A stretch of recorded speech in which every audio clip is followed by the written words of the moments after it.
Hello दोस्तों, MKN academy YouTube channel में आपका स्वागत है। दोस्तों आज हम बात करेंगे जो जयपुर मेट्रो का ओल्ड पेपर है। ओल्ड यानी कि जो हाल ही में जयपुर मेट्रो का यानी कि जेएमआरसी का जो एग्जाम हुआ था स्टेशन कंट्रोलर व ट्रेन ऑपरेटर का, उस पेपर के बारे में बात करेंगे कि उस पेपर में जो एग्जाम पैटर्न है वो किस तरह का आया था और उसमें कौन कौन से क्वेश्चन आ चुके हैं। क्योंकि दोस्तों ये जो पेपर है ये ऑनलाइन हुआ था और जो अब एग्जाम होंगे जेएमआरसी के तो वो भी ऑनलाइन ही होंगे। और हो सकता है दोस्तों इनमें से कई जीके के क्वेश्चन है या मैथ के जो क्वेश्चन है या रीजनिंग के जो क्वेश्चन है या साइंस के जो क्वेश्चन है वो वापस रिपीट हो सकते हैं, चाहे अंग्रेजी के हो चाहे हिंदी को। तो दोस्तों आपको ये जो पेपर है ये शुरू से लेकर के अंत तक देखना है, इसमें किस तरह का जो एग्जाम पैटर्न है वो आ चुका है और इनमें से कौन से क्वेश्चन वापस रिपीट होंगे। और दोस्तों इस पेपर से आपको जो ये पता चल जाएगा कि जेएमआरसी किस तरह का पेपर ले रही है और जो क्वेश्चन है उनका जो लेवल है वो किस तरह का आ रहा है। तो चलिए दोस्तों आज हम बात करेंगे जेएमआरसी के स्टेशन कंट्रोलर व ट्रेन ऑपरेटर के ओल्ड पेपर के बारे में। और ये जो भर्ती है दोस्तों ये 2019 की वैकेंसी है और इसका जो एग्जाम है वो 2021 में हो रहा है। और दोस्तों इस पेपर की जो तारीख है आप देख सकते हो कि यानी कि इसका जो एग्जाम है वो कब हुआ था, वो हुआ था दोस्तों 26 नवंबर 2020 को। यानी कि दोस्तों ये जो पेपर है वो ज़्यादा पुराना नहीं है, केवल और केवल 2 महीने पुराना है। तो हो सकता है कि इसमें से जो आगे आने वाले जो जेएमआरसी की जो एग्जाम है उनमें जो क्वेश्चन है वो वापस से रिपीट हो जाए। जैसे 5 तारीख को जो एग्जाम होने वाला है जेएमआरसी का और उसके बाद में जो इलेक्ट्रिशियन मेंटेनर और जो सीआरए का एग्जाम होगा हो सकता है उनमें भी ये जो क्वेश्चन है वो वापस रिपीट हो जाए। तो दोस्तों ये जो पेपर है आप देख रहे हो, ये जो पेपर है यानी कि इस पेपर पर कई यूट्यूब चैनलों ने जो वीडियो है वो बना रखी है, लेकिन ये जो पेपर है मेरा आपको बताने का मकसद केवल यही है कि जो एग्जाम पैटर्न है वो किस तरह का आ रहा है और इसमें से कई क्वेश्चन है जो रिपीट भी होंगे। और दोस्तों ये जो पेपर है वो सभी के लिए है यानी कि कॉमन है। इसमें जीके है, साइंस है ना, हिंदी है और इंग्लिश है। उसके अलावा जो कंप्यूटर के जो क्वेश्चन है, उसके अलावा जैसे गणित है। तो यानी कि ये जो पेपर है वो सभी के लिए है, यानी कि जो जीके का पार्ट आता है सभी का, जिसमें गणित के क्वेश्चन है, कंप्यूटर के हैं या साइंस के हैं या हिंदी के हैं या इंग्लिश के, तो उनमें से इसमें काफ़ी क्वेश्चन मिलेंगे और ये सभी के आएंगे। तो एक बार आप सभी इस पेपर को पूरा देखें, अंत तक देखें और समझें कि इसमें से जो क्वेश्चन है वो किस तरह के आ रहे हैं और उसके अकॉर्डिंग ही आप जो तैयारी है वो करके जाएं। इसके अलावा दोस्तों अगर आपके पास में जेएमआरसी के जितने भी ओल्ड पेपर हैं या डीएमआरसी के जो ओल्ड पेपर हैं उन्हें एक बार आप देख ले, क्योंकि उनमें से जो क्वेश्चन है वो रिपीट होते हैं। और ये जो ऑनलाइन एग्जाम है लगभग दोस्तों ये सेम कंपनी है, वही बार बार करवाती है और वो अपना जो पैटर्न होता है एग्जाम पैटर्न वो चेंज नहीं करती है। और उन्हीं में से जो क्वेश्चन है वो बार बार यानी कि अलग अलग जो साल है उनमें चेंज करती रहती है, लेकिन उन्हीं क्वेश्चनों को क्या करती है वो रिपीट करती रहती है। तो इसीलिए आप जेएमआरसी और डीएमआरसी के जितने भी ओल्ड पेपर है उन सभी को एक बार आप पढ़ के जाएं।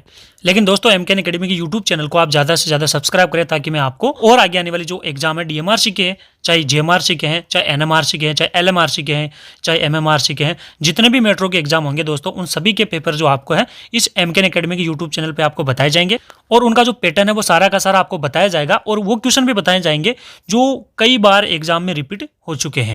चलिए दोस्तों शुरुआत करते हैं जेएमआरसी के ओल्ड पेपर यानी कि जो हाल ही में दो महीने पहले जो इसका एग्जाम हुआ था उस पेपर को देखते हैं कि वो किस तरह का जो पेपर है वो आ चुका है। चलिए दोस्तों शुरू करते हैं जो जेएमआरसी का ओल्ड पेपर है, लेकिन दोस्तों उससे पहले आप चैनल को क्या करें, सब्सक्राइब करें और बेल आइकन को दबाएं। तो दोस्तों देखते हैं इसमें पहला क्वेश्चन है, मानस पशु विहार किस राज्य में स्थित है। तो दोस्तों इसका जो आंसर है वो है असम। फिर अगला क्वेश्चन है दोस्तों इसमें वो है रणथंभौर का महानतम चौहान शासक कौन था। तो इनमें से कौन था दोस्तों, वो है हमीरदेव। अगला क्वेश्चन है दोस्तों, राणा प्रताप के वफादार घोड़े का क्या नाम था। तो दोस्तों आंसर है चेतक। तो दोस्तों ये जो आंसर है वो जेएमआरसी की तरफ से ही दिए गए हैं, यानी कि जेएमआरसी ने इन आंसर को सही किया है और उन्होंने जो आंसर की जारी की है पेपर के साथ में, तो दोस्तों ये वही है। यानी कि इसमें जो ये ग्रीन वाले आंसर है वो एकदम राइट है और ये जेएमआरसी की तरफ से जारी किए गए हैं। फिर अगला क्वेश्चन है दोस्तों इसमें चौथा क्वेश्चन है, इसमें दिया हुआ है दोस्तों कि वनों की रक्षा करते हुए शहीद होने वाली राजस्थान की अमर महिला कौन है।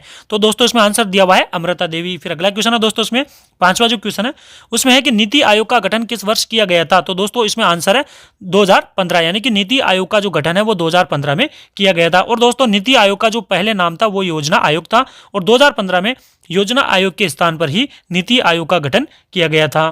और दोस्तों ये जो नीति आयोग है इससे जुड़े हुए मैंने काफी क्वेश्चन है जो एमकेएन एकेडमी के जो करंट अफेयर की जो क्लास है उसमें मैंने कई बार इस नीति आयोग से जुड़े हुए क्वेश्चन डाले हैं। तो दोस्तों एक बार आप उसे देख लें कि किस तरह के जो नीति आयोग के जो क्वेश्चन है वो बन रहे हैं। तो अगला क्वेश्चन है दोस्तों इसमें जो छठा क्वेश्चन है उसमें है कि महात्मा गांधी किस वर्ष दक्षिण अफ्रीका से भारत लौटे थे। तो दोस्तों इसमें आंसर है 1915, यानी कि महात्मा गांधी सन 1915 में दक्षिण अफ्रीका से भारत लौटे थे। अगला क्वेश्चन है दोस्तों इसमें सातवां, इसमें दिया हुआ है दोस्तों मूल भारतीय संविधान में कितने मौलिक अधिकार थे। तो दोस्तों इसमें आंसर दिया हुआ है 7, यानी कि मूल भारतीय संविधान में लगभग 7 मौलिक अधिकार थे। फिर अगला क्वेश्चन है दोस्तों इसमें आठवां जो क्वेश्चन है उसमें दिया हुआ है दोस्तों कि विश्व हिंदी दिवस पूरे विश्व में किस दिन मनाया जाता है। है? तो दोस्तों इसमें दिया हुआ है 10 जनवरी को, यानी कि पूरे विश्व में 10 जनवरी को हिंदी दिवस मनाया जाता है।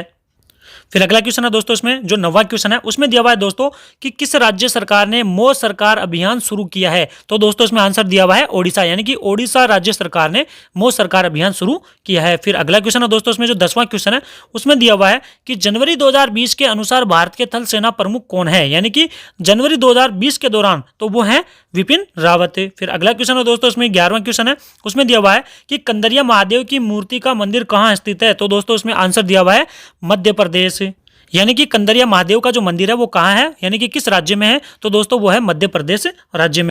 फिर अगला क्वेश्चन है दोस्तों, इसमें जो 12वां क्वेश्चन है उसमें दिया हुआ है कि भारत में किस राज्य में सर्वाधिक वन घनत्व है? तो दोस्तों इसमें आंसर दिया हुआ है मध्य प्रदेश, यानी कि भारत में सबसे ज्यादा मध्य प्रदेश राज्य में वन घनत्व है। फिर अगला क्वेश्चन है दोस्तों, इसमें जो 13वां क्वेश्चन है उसमें दिया गया है कि जनवरी 2020 के अनुसार सीबीआई के निदेशक कौन है? तो दोस्तों इसमें आंसर दिया हुआ है कि ऋषि कुमार शुक्ला, यानी कि जनवरी 2020 के दौरान जो भारतीय सीबीआई के जो निदेशक है वो कौन है? वह है ऋषि कुमार शुक्ला। फिर अगला क्वेश्चन है दोस्तों, इसमें जो 14वां क्वेश्चन है उसमें दिया हुआ है कि सिंधु घाटी सभ्यता की खोज कब हुई थी? यानी कि इंडस वैली सिविलाइजेशन। तो आंसर में दिया हुआ है दोस्तों 1921 ईस्वी, यानी कि सिंधु घाटी सभ्यता की जो खोज है वो 1921 में हुई थी। फिर अगला क्वेश्चन है दोस्तों, इसमें जो 14वां क्वेश्चन है उसमें दिया हुआ है कि शंकरलाल गुरु समिति का संबंध किससे था? तो इसमें आंसर है दोस्तों कृषि विपणन से, यानी कि भारत में शंकरलाल गुरु समिति का जो संबंध है वो कृषि विपणन से था। फिर अगला क्वेश्चन है दोस्तों, इसमें जो 16वां क्वेश्चन है, तो दोस्तों 16वें क्वेश्चन में दिया हुआ है कि भारत की प्रमुख खाद्य फसल कौन सी है? तो इसमें आंसर दिया गया है दोस्तों चावल, यानी कि भारत में सर्वाधिक खाई जाने वाली फसल कौन सी है? वो है चावल। फिर अगला क्वेश्चन है दोस्तों, इसमें 17वां, इसमें दिया हुआ है दोस्तों कि इनमें से किसे वर्ष 2018 के दादा साहेब फाल्के पुरस्कार से सम्मानित किया गया था? तो दोस्तों इसमें आंसर में दिया हुआ है अमिताभ बच्चन, यानी कि सन 2018 में अमिताभ बच्चन को दादा साहेब फाल्के पुरस्कार से सम्मानित किया गया था। फिर अगला क्वेश्चन है दोस्तों, इसमें 18वां, इसमें दिया हुआ है दोस्तों कि बेगम अख्तर इनमें से किस कला रूप से संबंधित है? तो वो है दोस्तों संगीत से। आंसर दिया हुआ है संगीत, यानी कि बेगम अख्तर संगीत से जुड़ी हुई है। फिर अगला क्वेश्चन है दोस्तों, इसमें जो 19वां क्वेश्चन है उसमें दिया हुआ है कि प्रधानमंत्री मोदी के जीवन पर आधारित कर्म योद्धा ग्रंथ पुस्तक का विमोचन किसने किया था? तो दोस्तों इसमें आंसर दिया हुआ है अमित शाह, यानी कि गृह मंत्री अमित शाह ने प्रधानमंत्री के जीवन पर आधारित कर्म योद्धा जो ग्रंथ है उस पुस्तक का विमोचन किया था। फिर अगला क्वेश्चन है दोस्तों, इसमें जो 20वां क्वेश्चन है उसमें दिया हुआ है दोस्तों कि इनमें से किस राष्ट्रीय उद्यान में साइबेरियाई सारस देखा जा सकता है या पाया जा सकता है? तो आंसर में दिया हुआ है दोस्तों केवलादेव, यानी कि राजस्थान में जो राष्ट्रीय उद्यान है केवलादेव में, वहां पर साइबेरियाई जो क्रेन यानी कि साइबेरिया जो सारस है वो देखा जा सकता है। फिर अगला क्वेश्चन है दोस्तों, इसमें अब दोस्तों ये जो क्वेश्चन है वो साइंस से जुड़े हुए आ चुके हैं, इस पे लिखा हुआ है जनरल साइंस, यानी कि अब जो क्वेश्चन है वो साइंस के आएंगे। तो दोस्तों इसमें जो साइंस का पहला क्वेश्चन है उसमें दिया हुआ है कि निम्नलिखित में से कौन सा उपकरण परिपथ में विद्युत धारा के प्रवाह की दिशा को प्रदर्शित करता है? तो दोस्तों इसमें आंसर दिया हुआ है गैल्वेनोमीटर, यानी कि गैल्वेनोमीटर जो उपकरण होता है वो परिपथ में विद्युत धारा के प्रवाह की दिशा को प्रदर्शित करता है। फिर अगला क्वेश्चन है दोस्तों, इसमें दूसरा क्वेश्चन है जो साइंस का वो है दोस्तों, एक वस्तु पर 10 न्यूटन का बल लगाया जाता है तो वस्तु बल की दिशा में 5 मीटर विस्थापित हो जाती है, तो किया गया कार्य कितना है? तो वह है दोस्तों 50 जूल। इसमें आंसर दिया गया है दोस्तों 50 जूल। फिर अगला क्वेश्चन है दोस्तों, इसमें जो तीसरा क्वेश्चन है साइंस का उसमें दिया हुआ है कि निम्नलिखित में से कौन सी गैस जीवन की उत्पत्ति के समय वायुमंडल में अनुपस्थित थी? तो दोस्तों आंसर में दिया हुआ है ऑक्सीजन, यानी कि ऑक्सीजन जो गैस है वो जीवन की उत्पत्ति के समय वायुमंडल में अनुपस्थित थी, यानी कि वायुमंडल में ये गैस नहीं थी।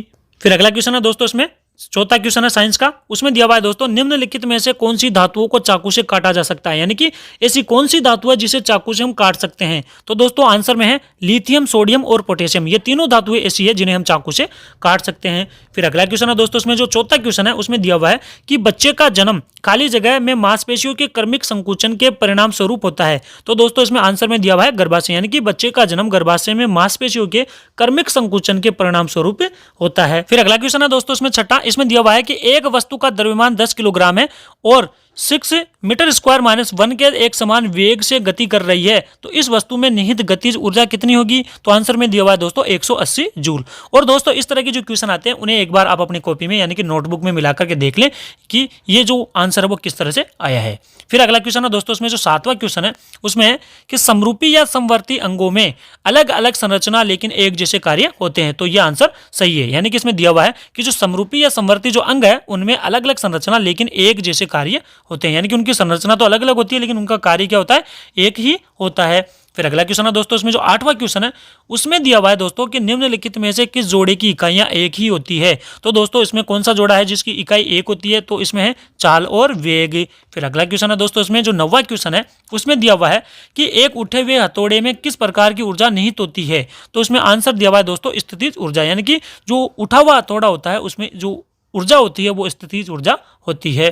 फिर अगला क्वेश्चन है दोस्तों इसमें जो 10वां क्वेश्चन है उसमें दिया गया है कि निम्नलिखित में से कौन सा दर्पण हमेशा एक आभासी और खड़ी छवि का निर्माण करता है। तो दोस्तों इसमें आंसर दिया हुआ है समतल दर्पण, यानी कि समतल दर्पण में हमेशा एक आभासी और खड़ी छवि यानी कि जो शक्ल है वो दिखाई देती है। फिर अगला क्वेश्चन है दोस्तों इसमें जो 11वां क्वेश्चन है उसमें दिया हुआ है दोस्तों कि एक वस्तु का संवेग 50 किलोग्राम ms-1 और इसका द्रव्यमान 10 किलोग्राम है, तो वस्तु का वेग कितना होगा। तो इसमें दिया हुआ है 5 ms-1। फिर अगला क्वेश्चन है दोस्तों इसमें वो दिया हुआ है कि एल्यूमिनियम में 25 डिग्री सेंटीग्रेड तापमान पर ध्वनि की चाल कितनी होगी। तो वो होगी दोस्तों 6420 मीटर सेकंड -1 होगी। फिर अगला क्वेश्चन है दोस्तों इसमें जो 13वां क्वेश्चन है उसमें दिया हुआ है कि निम्नलिखित में से कौन सा हार्मोन पौधों में कोशिका विभाजन को बढ़ावा देता है। तो आंसर में दिया हुआ है दोस्तों साइटोकिनिन, यानी कि साइटोकिनिन एक ऐसा हार्मोन है जो पौधों में कोशिका विभाजन को क्या करता है, बढ़ाता है। फिर अगला क्वेश्चन है दोस्तों इसमें जो 14वां क्वेश्चन है उसमें दिया हुआ है कि निम्नलिखित में से कौन सा विकल्प डोबेराइनर त्रय का एक उदाहरण नहीं है। तो इसमें आंसर दिया हुआ है दोस्तों H, F और Cl, यानी कि ये जो है वो डोबेराइनर त्रय का एक उदाहरण नहीं है। फिर अगला क्वेश्चन है दोस्तों इसमें जो 15वां जो क्वेश्चन है उसमें दिया हुआ है दोस्तों कि यदि कोई वस्तु त्रिज्या r वाले वर्ताकार पथ पर एक चक्कर पूरा करने के लिए t सेकंड समय लेती है तो वेग v निम्नलिखित में से किसके द्वारा ज्ञात किया जाता है। तो इसमें इसका सूत्र पूछा जा रहा है दोस्तों, तो वो है 2πr/t। फिर अगला क्वेश्चन है दोस्तों इसमें जो 16वां क्वेश्चन है उसमें दिया हुआ है कि निम्नलिखित में से कौन सा विकल्प उभयलिंगी फूल है। तो आंसर में है दोस्तों सरसों, यानी कि इनमें से जो सरसों है वो क्या है, एक उभयलिंगी फूल है।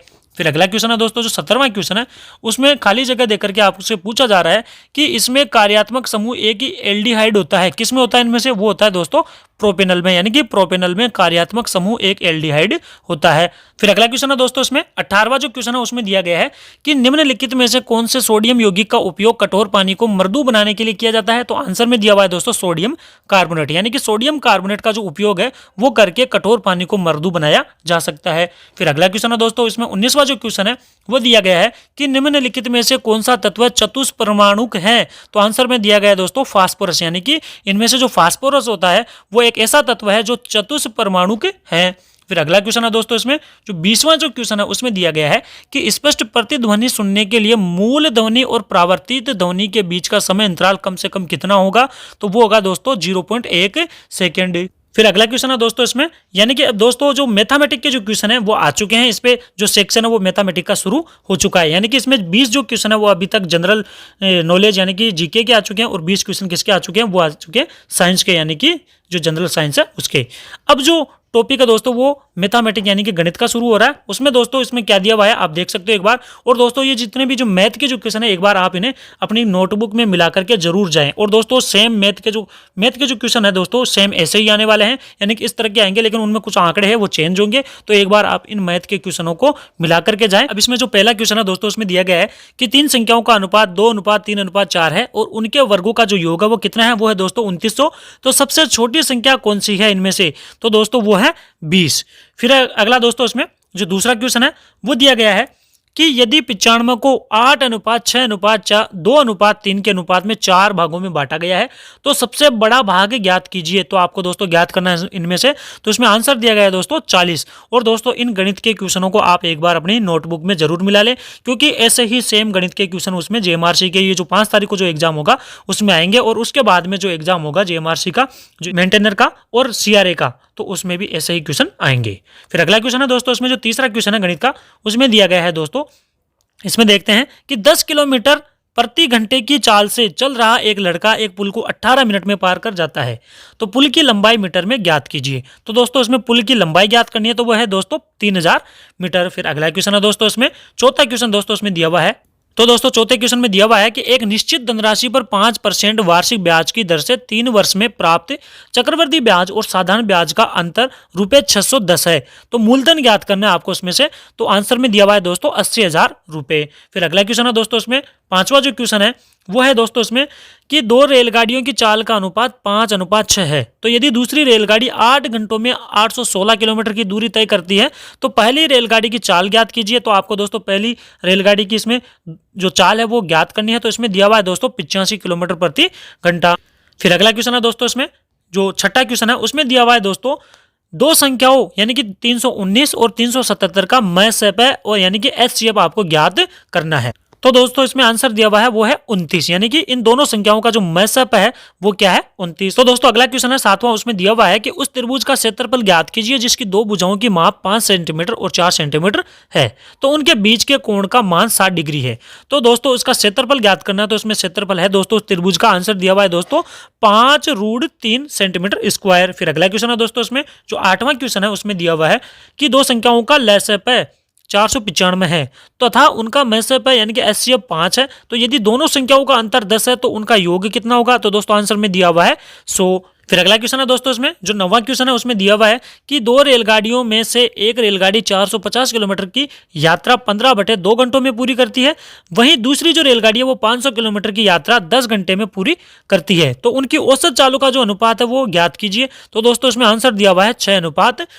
तो अगला क्वेश्चन है दोस्तों, इसमें जो 10वां क्वेश्चन है उसमें दिया हुआ है कि कर्नाटक में स्थित एक खेल के मैदान का आकार दीर्घवृत्ताकार है जिसके दीर्घ अक्ष और लघु अक्ष का जो माप है वो क्रमश 84 मीटर और 70 मीटर है। यदि इस खेल के मैदान के रखरखाव की मासिक लागत 100 रुपए प्रति मीटर स्क्वायर है तो उसके रखरखाव की वार्षिक लागत कितनी होगी? तो है वो दोस्तों आंसर में ए यानी कि 55,44,000 रुपए। फिर अगला क्वेश्चन है दोस्तों, इसमें जो 11वां क्वेश्चन है उसमें दिया गया है कि रोहित ने 4 लाख की एक कार खरीदी और अपने बेटे के लिए लगभग 1 लाख की एक बाइक खरीदी। तो उसने कार को 10% के लाभ पर और बाइक को 20% के हानि पर बेच दिया। तो शुद्ध लाभ आपको ज्ञात करना है। तो दोस्तों इसमें आंसर दिया हुआ है 4% का लाभ है। फिर अगला क्वेश्चन है दोस्तों, इसमें जो 12वां क्वेश्चन है उसमें दिया गया है कि आप देख सकते हो उसमें आसानी से कि एक निश्चित धनराशि पर 5% वार्षिक साधारण ब्याज की दर से 2 वर्ष में प्राप्त होने वाला जो ब्याज है वो 2400 रुपए है और उसी धनराशि पर समान ब्याज दर से समान अवधि में प्राप्त होने वाला जो चक्रवृद्धि ब्याज है वो कितना होगा? तो दोस्तों इसमें दिया हुआ है 2460 रुपए। फिर अगला क्वेश्चन है दोस्तों, इसमें जो 13वां क्वेश्चन है उसमें दिया हुआ है कि उस वर्ग का क्षेत्रफल ज्ञात कीजिए जिसकी भुजाओं की लंबाई 10 सेंटीमीटर स्क्वायर है। तो क्षेत्रफल वाले वर्ग की भुजाओं की लंबाई से 2 गुनी है। तो आंसर में दिया हुआ है दोस्तों 40 सेंटीमीटर स्क्वायर। तो दोस्तों ये जितने भी गणित के जो क्वेश्चन आ रहे हैं यानी कि जो मैथ के क्वेश्चन आ रहे हैं उन्हें एक बार आप अपने नोटबुक में जरूर मिला लें। और दोस्तों इसमें जो ट्रेन वाला जो लेसन है कोणमिति का जो है या कोण का है, इन सभी को आप एक बार आसानी से बार बार मिला करके जाए ताकि आपके इससे जुड़े हुए जितने भी क्वेश्चन है दोस्तों वो आपके गलत ना हो। तो चलिए दोस्तों देखते हैं अगला क्वेश्चन है। जो 14वां क्वेश्चन है उसमें दिया हुआ है कि ए एक कार्य को 10 दिनों में पूरा कर सकता है और बी की मदद से वह उसी कार्य को 5 दिनों में पूरा कर सकता है। तो बी अकेले उसी कार्य को कितने दिनों में पूरा कर सकता है? तो दोस्तों इसमें आंसर दिया हुआ है 10 दिन में। फिर अगला क्वेश्चन है दोस्तों, इसमें जो 15वां क्वेश्चन है उसमें दिया गया है कि यदि ए बी और सी एक साथ मिलकर एक कार्य को 12 दिनों में पूरा कर सकते हैं तो ए अकेले उसी कार्य को 32 दिनों में पूरा कर सकता है और बी अकेले उसी कार्य को 48 दिनों में पूरा कर सकता है। तो सी अकेले उसी कार्य को कितने दिनों में पूरा करेगा? तो दोस्तों इसमें आंसर दिया हुआ है 32 दिन में पूरा करेगा। फिर अगला क्वेश्चन है दोस्तों, इसमें 16वां जो क्वेश्चन है उसमें दिया हुआ है कि 90 का 3/5 और 102 के 5/7 से कितने प्रतिशत कम है, यानी कि इसका जो 3/5 है वो इसके 5/7 से कितना कम है? तो दोस्तों इसमें आंसर दिया हुआ है 40% कम है। फिर अगला क्वेश्चन है दोस्तों, इसमें जो 17वां है इसमें दिया हुआ है कि एक संख्या और उसी संख्या के 2/5 का योग 210 है और उसी संख्या का 50% कितना होगा? तो दोस्तों उसमें दिया हुआ है 75। फिर अगला क्वेश्चन है दोस्तों, इसमें जो 18वां जो क्वेश्चन है उसमें दिया हुआ है, आप देख सकते हो आसानी से इसमें कि उस वृत्त का क्षेत्रफल ज्ञात कीजिए जिसके क्षेत्रफल और परिधि के आंकिक मानों का अनुपात 7:2 है। तो आंसर में दिया हुआ है दोस्तों 154 सेंटीमीटर स्क्वायर। फिर अगला क्वेश्चन है दोस्तों, इसमें जो 19वां जो क्वेश्चन है उसमें दिया हुआ है कि रामू ने साधारण ब्याज की एक निश्चित दर पर राजेश को 2 वर्ष के लिए लगभग 7,500 रुपए और उसी दर पर राकेश को 4 वर्ष के लिए लगभग 5,000 रुपए उधार दिए।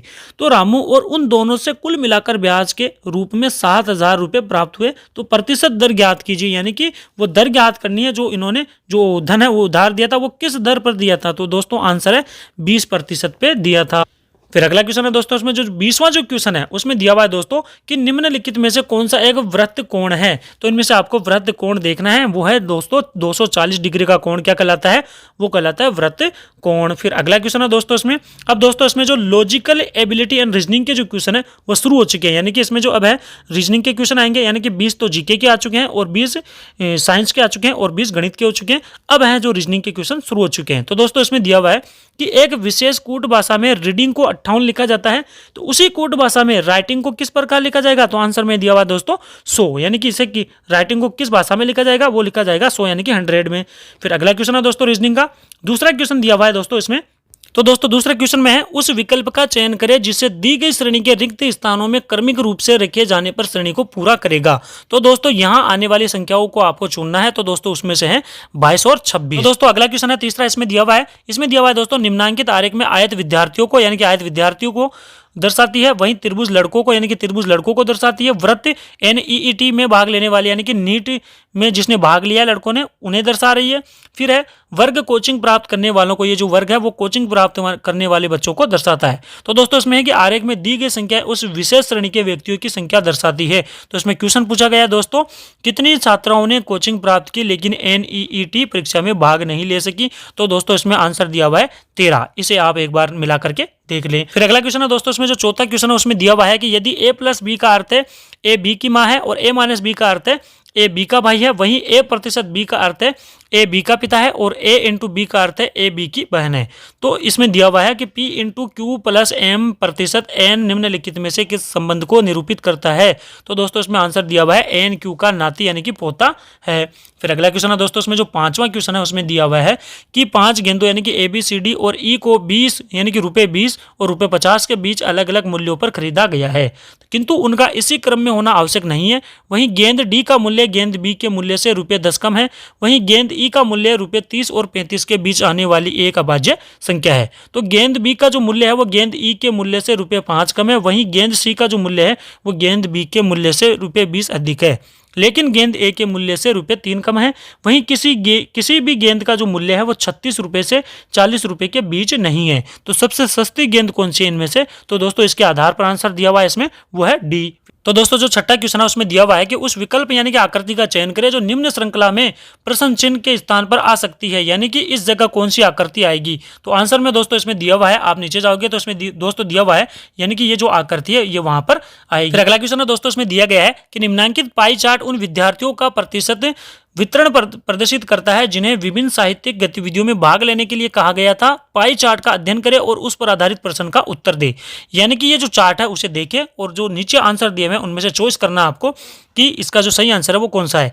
यदि प्रत्येक विद्यार्थी को समान कविता सुनानी पड़ी है तो 500 में से कितने विद्यार्थियों ने सरोजनी नायडू कृत कोरोमंडल फिशर्स नामक जो रचना है वो सुनाई होगी। तो आंसर में दिया हुआ है दोस्तों इसमें 95। और इसके जो बाकी के जो ऑप्शन है दोस्तों आप देख सकते हो, इसमें ये जो आंसर है इनमें से कौन सा आंसर दिया गया है वो दिया गया है 95 का। फिर अगला क्वेश्चन है दोस्तों इसमें जो 8वां क्वेश्चन है उसमें दिया हुआ है कि 5 व्यक्ति रजत, मोहन, सुजीत, तपन और पंकज एक कमरे में एक पंक्ति में बैठे हैं। वहीं रजत के बाईं ओर बैठा है व्यक्ति वकील है और जबकि उसके दाईं ओर जो डॉक्टर बैठा है, और मोहन के बाईं ओर बैठा हुआ व्यक्ति क्या है, खिलाड़ी है। तपन जो एक शिक्षक है मोहन के दाईं ओर बैठा है, जबकि तपन के दाईं ओर एक संगीतकार भी बैठा है। तो मोहन बीच में बैठा है और वह एक चिकित्सक है। तो निम्नलिखित में से कौन संगीतकार है। तो दोस्तों इसमें है आंसर सुजीत। फिर अगला क्वेश्चन है दोस्तों इसमें जो 9वां क्वेश्चन है उसमें दिया हुआ है कि निशांत का परिचय देते हुए प्रिया ने कहा कि वह मेरी बहन के इकलौते भाई का क्या है, पुत्र है। तो प्रिया का निशांत से क्या संबंध है। तो दोस्तों इसमें आंसर दिया हुआ है चाची, मौसी, बुआ, ताई और मामी, यानी कि इनमें से कुछ भी हो सकती है। फिर अगला क्वेश्चन है दोस्तों इसमें जो 10वां क्वेश्चन है इसमें एक सारणी दी गई है दोस्तों। तो दोस्तों इस सारणी में पूछा गया है कि निम्नांकित तालिका भारत में अध्ययन करने वाले विदेशी विद्यार्थियों का वितरण प्रदर्शित करती है। यानी कि इस तालिका में उन विद्यार्थियों का वितरण दिया गया है जो भारत में यानी कि विदेशी हैं लेकिन भारत में क्या कर रहे हैं, अध्ययन कर रहे हैं। तो इसमें क्वेश्चन पूछा गया है दोस्तों, और इधर दोस्तों जो देशों के नाम है यानी कि कंट्री के नाम है वो लिखे गए हैं। इसमें क्वेश्चन है दोस्तों तुर्की से मानविकी यानी कि ह्यूमैनिटी का अध्ययन करने वाली महिलाओं का प्रतिशत कितना है। तो दोस्तों इसमें पूछा गया है, तो आंसर है इसमें दोस्तों 40%। फिर अगला क्वेश्चन है दोस्तों इसमें जो 11वां क्वेश्चन है इसमें अब दोस्तों ये जो क्वेश्चन है ये कंप्यूटर अवेयरनेस के शुरू हो चुके हैं। और दोस्तों ये जो गणित के जो क्वेश्चन है ये 10 क्वेश्चन आए हैं, यानी कि इसमें 20 जीके के आए और 20 किसके आए इसमें साइंस के, और 20 किसके आए दोस्तों इसमें गणित के आए हैं 20, और फिर आए दोस्तों इसमें 10 रीजनिंग के। अब है दोस्तों इसमें जो आगे दिया हुआ है कंप्यूटर अवेयरनेस, यानी कि इसमें कंप्यूटर के क्वेश्चन शुरू हो चुके हैं। तो दोस्तों इसमें से हर सेक्शन के जो क्वेश्चन है आपके लिए इंपॉर्टेंट है, और इन्हीं क्वेश्चनों में से आपके हो सकता है कि रिपीट होकर के जो आगे आने वाला जो एग्जाम है उसमें जो क्वेश्चन है वो आएंगे। तो दोस्तों इसमें जो कंप्यूटर अवेयरनेस का जो पहला क्वेश्चन है उसमें दिया हुआ है कि सैटेलाइट में डेटा भेजने को क्या कहते हैं। तो दोस्तों इसमें है आंसर अपलिंक, यानी कि सैटेलाइट में अगर डेटा भेजा जाता है तो उसे अपलिंक कहा जाता है। तो दोस्तों इसमें जो अगला क्वेश्चन है दूसरा कंप्यूटर का, उसमें दिया हुआ है कि एमएस एक्सेल 2019 में निम्नलिखित फार्मूले का प्रयोग करने पर आउटपुट क्या मिलेगा। यानी कि इसमें एक ये फार्मूला दिया गया है और इस फार्मूले के तहत ये पूछ रहा है कि जो एमएस एक्सेल 2019 है उसमें इस फार्मूले से जो आउटपुट है वो क्या मिलेगा। तो आंसर में दिया हुआ है दोस्तों हैज वैल्यू। फिर अगला क्वेश्चन है दोस्तों इसमें जो तीसरा क्वेश्चन है उसमें दिया हुआ है कि एमएस एक्सेल 2019 में निम्नलिखित फार्मूले का प्रयोग करने पर क्या आउटपुट मिलेगा। यानी कि एक और फार्मूला दे दिया और उसके अकॉर्डिंग आपको क्या पूछ रहा है, आउटपुट पूछ रहा है। तो दोस्तों इसमें होगा फॉल्स, यानी कि गलत है। फिर अगला क्वेश्चन है दोस्तों इसमें जो चौथा क्वेश्चन है उसमें दिया हुआ है कि निम्नलिखित में से कौन सी माइक्रोसॉफ्ट ऑफिस उत्पादों के लिए सदस्यता यानी कि सब्सक्रिप्शन आधारित सेवा है। तो दोस्तों इसमें आंसर है ऑफिस 365। फिर अगला क्वेश्चन है दोस्तों इसमें जो पांचवा क्वेश्चन है उसमें दिया हुआ है कि which of the following is not a function of the data link layer. तो दोस्तों इसका जो आंसर है वो दिया गया है कि transport raw bit stream from one machine to another, ये इसका आंसर है। फिर अगला क्वेश्चन है दोस्तों इसमें जो छठा क्वेश्चन है उसमें दिया हुआ है कि ऑपरेटिंग सिस्टम इनमें से किसका प्रबंधन नहीं करता। तो दोस्तों इसमें आंसर है इंटरनेट का, यानी कि जो ऑपरेटिंग सिस्टम होता है कंप्यूटर का वो इंटरनेट का क्या करता है, प्रबंधन नहीं करता। फिर अगला क्वेश्चन है दोस्तों इसमें जो सातवां क्वेश्चन है इसमें दिया हुआ है दोस्तों, आप देख सकते हो सातवें क्वेश्चन में कि निम्नलिखित में से क्या एक इनपुट डिवाइस नहीं है। तो दोस्तों आंसर में है स्पीकर, यानी कि जो स्पीकर होता है वो इनपुट डिवाइस नहीं होता है, क्योंकि वो जो ध्वनि होती है वो उसे बाहर भेजता है न कि अंदर की तरफ। और दोस्तों जो माइक होता है वो क्या होता है, वो होता है इनपुट डिवाइस, लेकिन जो स्पीकर होता है ना वो आउटपुट डिवाइस होता है। फिर अगला क्वेश्चन है दोस्तों जो इसमें आठवां जो क्वेश्चन है उस आठवें क्वेश्चन में दोस्तों उसमें दिया हुआ है कि पद्धति में चैनल की पूर्ण क्षमता का उपयोग केवल एक दिशा में डेटा भेजने के लिए किया जा सकता है। तो दोस्तों इसमें आंसर है सिंप्लेक्स, यानी कि इस पद्धति का जो प्रयोग है वो चैनल की पूर्ण क्षमता का उपयोग करके केवल एक ही दिशा में डेटा भेजा जा सकता है। फिर अगला क्वेश्चन है दोस्तों उसमें जो नौवां जो क्वेश्चन है उसमें दिया हुआ है कि ईमेल को इनमें से किस अन्य नाम से भी जाना जाता है। तो दोस्तों आंसर में दिया हुआ है इलेक्ट्रॉनिक मेल, यानी कि ईमेल को इलेक्ट्रॉनिक मेल के नाम से भी जाना जाता है। फिर अगला क्वेश्चन है दोस्तों इसमें जो 10वां क्वेश्चन है उसमें दिया हुआ है कि IoT का पूर्ण रूप क्या है, यानी कि इसकी फुल फॉर्म आपको बतानी है। तो दोस्तों इसमें से ढूंढ करके वो है इंटरनेट ऑफ थिंग्स से, ये इसकी क्या है, IoT की फुल फॉर्म है। फिर अगला क्वेश्चन है दोस्तों इसमें जो 11वां क्वेश्चन है, अब दोस्तों इसमें देख सकते हो आप 10 क्वेश्चन किसके थे, कंप्यूटर के थे। अब 10 क्वेश्चन जो है वो इंग्लिश के आएंगे और उसके बाद में 10 क्वेश्चन है वो हिंदी के आएंगे। तो दोस्तों इसमें देख सकते हो पहला क्वेश्चन इंग्लिश का वो है parts of the following sentence are given as option, identify the part that has an error, my mother is very sharp as she notice even a slight change in my mood। तो इसमें answer दिया हुआ है दोस्तों as सी notice. अगला question है दोस्तों इसमें दूसरा जो क्वेश्चन दिया हुआ है उसमें दिया हुआ है कि select the option that express the given sentence in reported speech, यानी कि इसमें एक सेंटेंस दिया हुआ है और उसके अकॉर्डिंग आपको इसका आंसर ढूंढना है। सेंटेंस क्या है दोस्तों इसमें, my friend said to me why do you always leave your work unfinished. तो इसका आंसर है दोस्तों इसमें ए वाला, यानी कि my friend asked me why I always left my work unfinished. फिर अगला क्वेश्चन है दोस्तों इसमें जो तीसरा क्वेश्चन है जो इंग्लिश का वो है दोस्तों select the most appropriate option to fill in the blanks. तो दोस्तों इसमें आपको क्या करना है, इनको भरना है। तो माय ब्रदर्स क्वालिफिकेशंस इंक्लूड, यहाँ क्या आएगा दोस्तों, यहाँ आएगा एन और फिर है MA and A PhD in chemistry, ये इसका आंसर होगा। फिर अगला क्वेश्चन है दोस्तों इसमें चौथा जो क्वेश्चन है इसमें दिया हुआ उसमें दोस्तों आप देख सकते हो कि select the option that expresses the given sentence in passive voice. तो आपको दोस्तों इसमें से जो पैसिव वॉइस है वो चॉइस करना है। उसमें दोस्तों दिया हुआ है दोस्तों we were taught by our mother how to be calm in trouble times. तो दोस्तों ये जो आंसर है वो इसका आंसर है।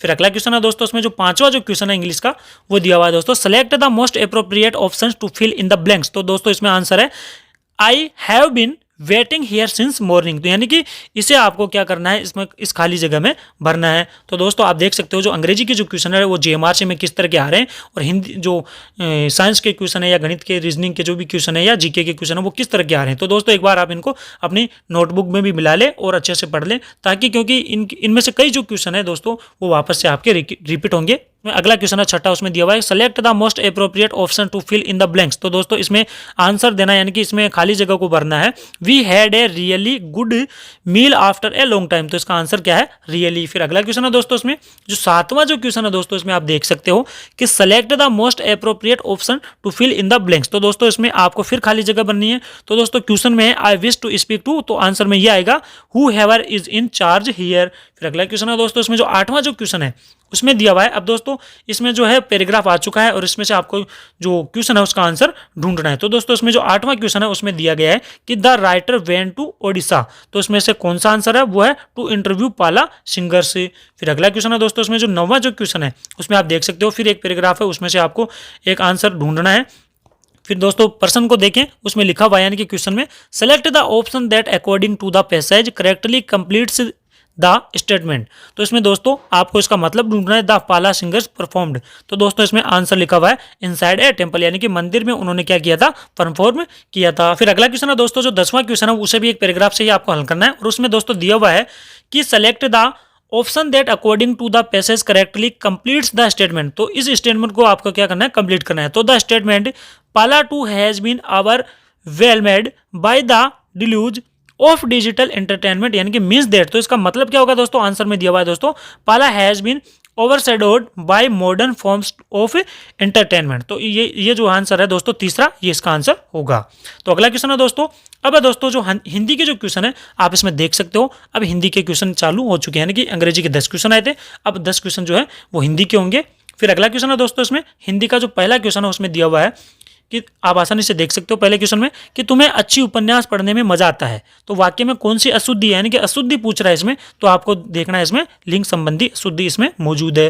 फिर अगला क्वेश्चन है दोस्तों उसमें जो दूसरा जो क्वेश्चन है हिंदी का उसमें दिया हुआ है कि कारकों का रूप प्रकट करने के लिए जिन शब्दांशों या चिन्हों का प्रयोग किया जाता है उन्हें क्या कहते हैं। तो रिक्त स्थान में आपको भरना है, क्या भरना है, वो है दोस्तों इसमें आंसर में प्रसर्ग। तो दोस्तों इसमें जो तीसरा क्वेश्चन है अगला क्वेश्चन वो दिया हुआ है कि किस शब्द समूह के सभी शब्द एक ही संस्कृत उपसर्ग से निर्मित है, सही विकल्प का चयन करें। तो दोस्तों इसमें है स्वागत, सुकर्म और सुधार, यानी कि ये तीनों क्या है, एक ही संस्कृत के उपसर्ग से निर्मित है। फिर अगला क्वेश्चन है दोस्तों इसमें जो चौथा जो क्वेश्चन है उसमें दिया हुआ है, आप इसे देख सकते हो आसानी से, कि निम्नलिखित में से अधर्थसम शब्द का चुनाव कीजिए, तो वो है दोस्तों अक्षर। फिर दोस्तों इसमें जो अगला क्वेश्चन है पांचवा उसमें दिया हुआ है कि कौन से शब्द समूह के सभी शब्द चंद्र के पर्यायवाची हैं, यानी कि चांद के पर्यायवाची पूछ रहा है। तो उसमें दोस्तों वो है मृगांक, सारंग, रजनीपति और सुधांशु। फिर अगला क्वेश्चन है दोस्तों छठा जो क्वेश्चन है उसमें दिया हुआ है कि सूरदास की काली कमली चढ़े न दूजो रंग, लोकोक्ति के उचित अर्थ का चयन कीजिए, यानी कि इस लोकोक्ति का आपको अर्थ चुनना है। तो उसमें दोस्तों लिखा हुआ है आदतें पक्की होती है और बदलती नहीं है। फिर अगला क्वेश्चन है दोस्तों जो सातवां जो क्वेश्चन है उसमें दिया हुआ है दोस्तों, आप देख सकते हो आसानी से कि वृष्टि शब्द का उचित विलोम क्या है। तो इसका विलोम शब्द पूछ रहा है, वृष्टि का क्या होता है दोस्तों, अनावृष्टि। फिर अगला क्वेश्चन है दोस्तों उसमें जो आठवां जो क्वेश्चन है उसमें आप आसानी से देख सकते हो आठवें क्वेश्चन, यानी कि इसमें एक और यानी कि पैराग्राफ आ चुका है। अब उसमें से आपको इसका जो आगे जो क्वेश्चन आएगा उसका आंसर ढूंढना है। तो दोस्तों इसमें आठवां क्वेश्चन है सुकरात और प्लेटो कौन और कहाँ के थे। तो दोस्तों इसमें जो आंसर है उसमें आपको लिखना है यूनान के दार्शनिक थे। कहाँ के थे ये थे यूनान के दार्शनिक। फिर अगला क्वेश्चन है दोस्तों जो 9वां क्वेश्चन है उसमें दिया हुआ है दोस्तों 9वें क्वेश्चन में, इसमें एक और पैराग्राफ है और इसमें से आपको दोस्तों जो क्वेश्चन है उसका आंसर ढूंढना है। तो इसमें दोस्तों क्वेश्चन है ग्रीस का पतन का मुख्य कारण क्या था, यानी कि ग्रीस का जो पतन हुआ उसका मुख्य कारण क्या था। तो दोस्तों वो इस पैराग्राफ में दिया हुआ है आपसी वैमनस्य और लड़ाई झगड़ा, यानी कि इस आंसर को आपको उसमें से ढूंढना है। तो अगला क्वेश्चन है दोस्तों इसमें जो 10वां क्वेश्चन है उसमें दिया हुआ है दोस्तों कि ग्रीस की आपसी लड़ाई की उत्तेजना किसने दी थी। तो दोस्तों इसमें दिया हुआ है आंसर फारस ने, यानी कि ये जो आंसर है दोस्तों आपको इसी पैराग्राफ में से ही ढूंढना है। तो दोस्तों ऐसे 2 क्वेश्चन तो हिंदी में आ रहे हैं और उसी तरह 2 क्वेश्चन जो है 2 से 3 क्वेश्चन दोस्तों इंग्लिश में आ रहे हैं, यानी कि पैराग्राफ के आपको उसमें से ढूंढ करके इसका जो आंसर है वो लिखना है। तो दोस्तों ये जो पेपर था वो कंप्लीट हो चुका है। इसमें जो दोस्तों 20 क्वेश्चन थे जीके के थे और 20 क्वेश्चन साइंस के थे, वहीं जो 20 क्वेश्चन है वो गणित के थे और जो 10 क्वेश्चन है दोस्तों वो रीजनिंग के थे। वहीं दोस्तों जो 10 क्वेश्चन है वो कंप्यूटर के थे और 10 क्वेश्चन इंग्लिश के और 10 क्वेश्चन हिंदी के। तो दोस्तों ये स्टेशन कंट्रोलर का जो एग्जाम हुआ था हाल ही में, यानी कि नवंबर के महीने में 2020 में जेएमआरसी का, ये उसका पेपर था। और दोस्तों आप इस पेपर को एक बार शुरू से आखिर तक अच्छे से पढ़ ले, क्योंकि इसमें से कई सारे क्वेश्चन रिपीट होंगे। तो दोस्तों ऐसी ही जो वीडियो है अगर आपको और देखनी है तो इस चैनल को ज़्यादा से ज़्यादा सब्सक्राइब करना है और दोस्तों इस चैनल को आपको आपके जितने भी व्हाट्सअप ग्रुप हैं या फेसबुक ग्रुप हैं उन पर आप ज़्यादा से ज़्यादा शेयर करें। और दोस्तों इस चैनल पर आपको DMRC और जो जयपुर मेट्रो है यानी कि इन दोनों से संबंधित जितने भी ओल्ड पेपर है वो सारे आपको इस चैनल पे बताए जाएंगे, और किस तरह का जो एग्जाम पैटर्न आता है या किस तरह के जो क्वेश्चन आ चुके हैं वो सारे इस पे बताए जाएंगे। और दोस्तों MK एकेडमी यूट्यूब चैनल की तरफ से आप सभी को बेस्ट ऑफ लक, आपका सभी का जो पेपर है वो अच्छा हो। और उम्मीद है दोस्तों आपको ये वीडियो अच्छा लगा होगा। अगर दोस्तों वीडियो अच्छा लगा है तो वीडियो को लाइक करें, शेयर करें, चैनल को सब्सक्राइब करें और बेल आइकन को दबाएं।